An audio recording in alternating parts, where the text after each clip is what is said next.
भंडारा तालुक्यातून जाणाऱ्या नागपूर-रायपूर राष्ट्रीय महामार्गावरील धारगाव उड्डाणपुलाखाली मोटरसायकल स्लिप होऊन झालेल्या अपघातात चालक जखमी झाल्याची घटना दिनांक 5 नोव्हेंबर रोजी सायंकाळी 6 वाजता दरम्यान उघडकीस आली आहे।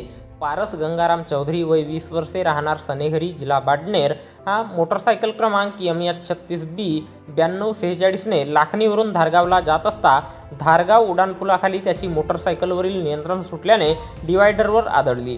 त्यात पारस याच्या डोक्याला गंभीर दुखापत झाली। अपघाताची माहिती मिळताच पॉइंटवर उभी असलेली जगद्गुरू रामानंदाचार्य नरेंद्राचार्य मुख्यपीठ नाणेजधाम जिल्हा रत्नागिरी यांच्या प्रेरणेतून सुरू असलेली रस्त्यावरील अपघातग्रस्तांना अहोरात्र 24 तास विनामूल्य सेवा देणारी रुग्णवाहिका घटनास्थळी तातडीने दाखल झाली। सदर रुग्णवाहिकेतून अपघातातील जखमीला भंडारा शहरातील एका खाजगी रुग्णालयात उपचाराकरिता दाखल करण्यात आले आहे। तेथे त्याच्यावर उपचार सुरू आहेत। तर याबद्दलची माहिती दिनांक 6 नोव्हेंबर रोजी दुपारी 3 वाजता दरम्यान प्राप्त झाली आहे।